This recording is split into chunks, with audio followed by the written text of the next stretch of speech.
The movie Sound of Freedom. How many pedophiles you got? 288. How many kids you found? The base film that goes after and exposes child sex trafficking is being attacked by leftists. Gee, why would leftists attack something that goes after child sex trafficking? What? You know, because it's not like Epstein Island or anything. What the fuck? I'm Jazz Berganzo, and this... Oh, I see nothing. I was not here. I did not even get up this morning. is what's next.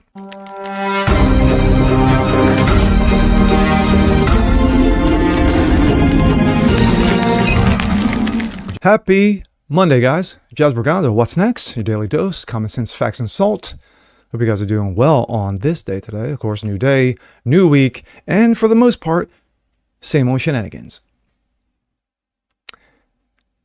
We have seen a bevy of movies come out this year. Some okay, some meh, and some trash.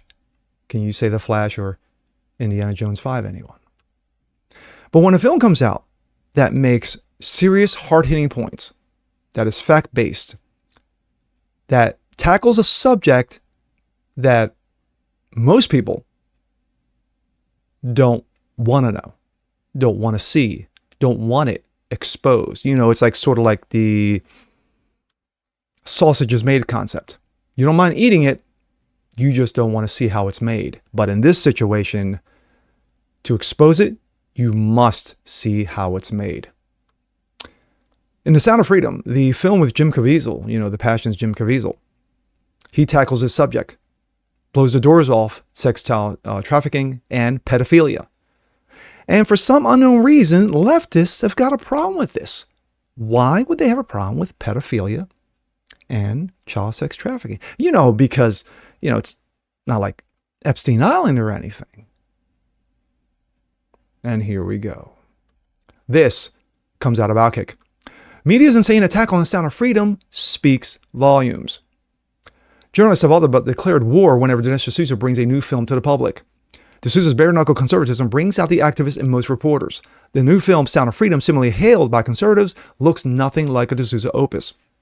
The facts-based story follows Tim Ballard, a Homeland Security agent tasked with bringing pedophiles to justice. What he doesn't do is save the countless children forced into sex trafficking, one of the globe's most insidious and, in my opinion, demonic crimes. That changes when he learns about a brother and sister whisked off by one of these ghoulish networks. Now Tim will risk his career, life, to save them from an unspeakable, cruel existence. And a little bit of the trailer. Pedophiles you got? 288. How many kids you found?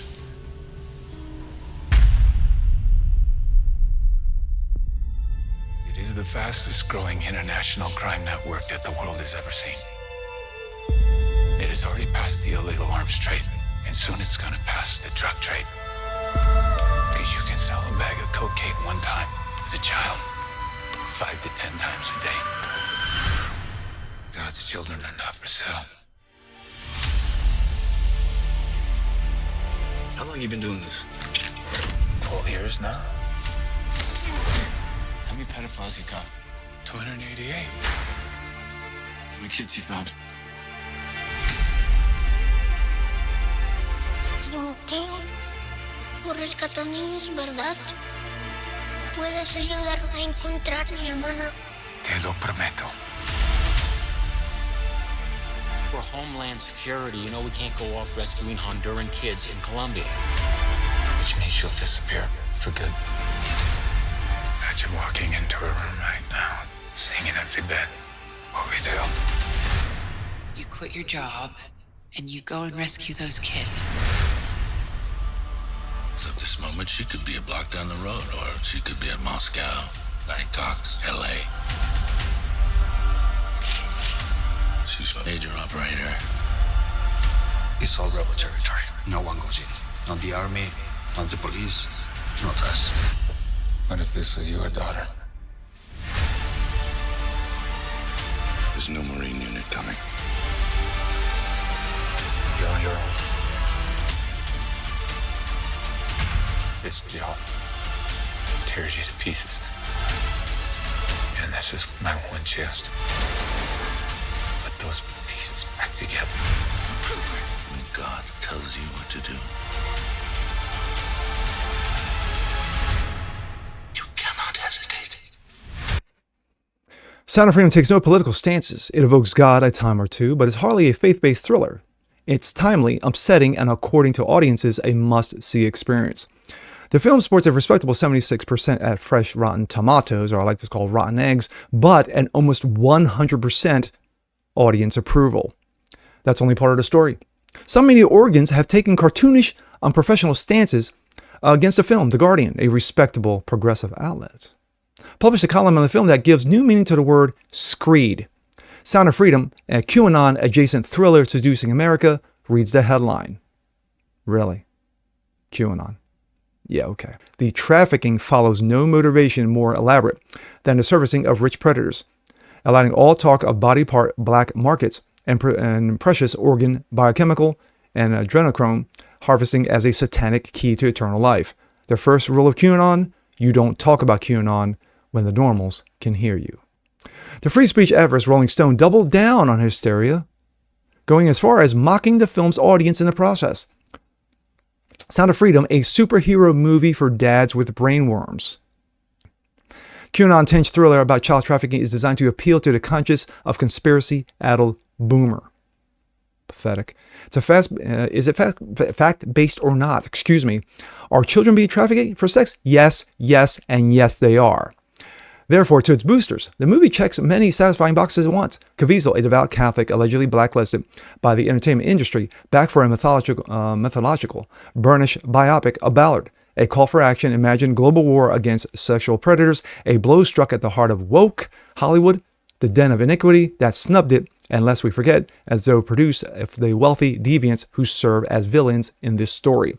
Imagine spending so much energy attacking the film that calls out sex child traffickers who actually exist and commit unspeakable atrocities or horrors. Imagine no more. The Washington Post attacked the film based partly on a star Caviezel. Did they do the same with Ezra Miller in The Flash? No. And suggested the story ties theories about global elites and kidnapping children, having sex with them, and harvesting their blood. Washington Post. Sound of Freedom, a low-budget film about child sex trafficking, almost topped #1 at the box office on July 4th. Well, guess what? It is #1. It beat a pathetic Indiana Jones 5. It is the #1 film in the world. Enough said. Imagine a rich man who created an entire network dedicated to underage sex slaves for global elites to plunder, but when he died under mysterious circumstances, the mainstream media looked the other way. Crazy, right? Social media users noted some of the aforementioned outlets heaped praise on the Netflix movie Cuties, which showed little girls in sexualized outfits dancing provocatively in fashion.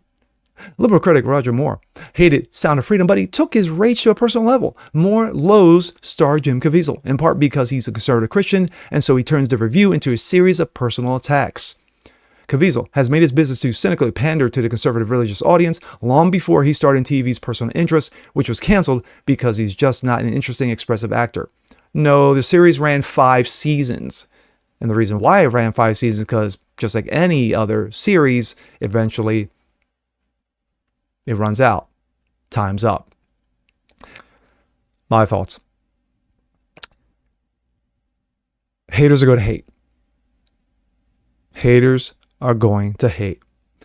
Just like that classic clip in Chappelle, The Haters Ball, where you have one Ice-T, who is the MC, if you will, calling hate, hate, hate, hate, hate. And that's exactly what it is with these clowns, these ass clowns, who call themselves reporters for these rags they call print or digital media. When you have a star like Jim Caviezel, who, in my opinion, has kind of been blackballed in Hollywood because of his faith, but yet still working,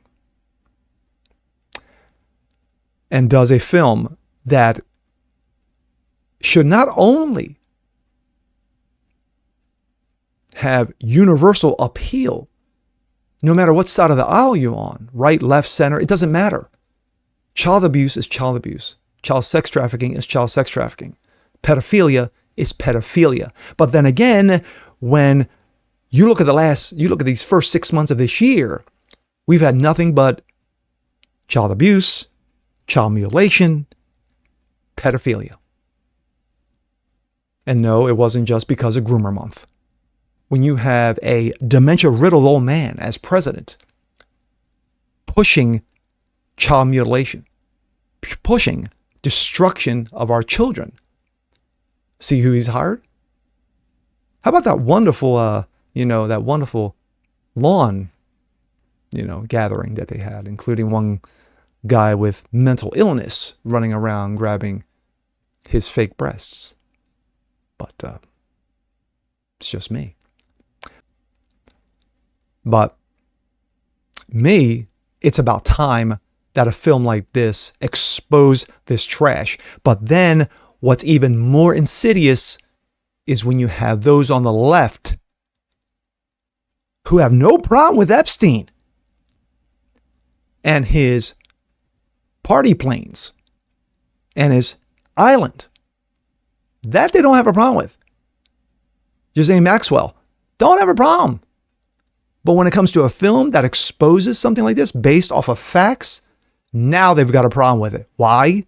Because A, a faith-based company made the film, and 2, it starred Jim Caviezel. And that's all you need to know. And with that being said, I'm Jasper Gonzo. This is What's Next. Want to see more like this? Please leave a comment below. Like it, share it, subscribe to it, hit that notification bell so you guys never miss a thing. And we'll see you next time. Peace.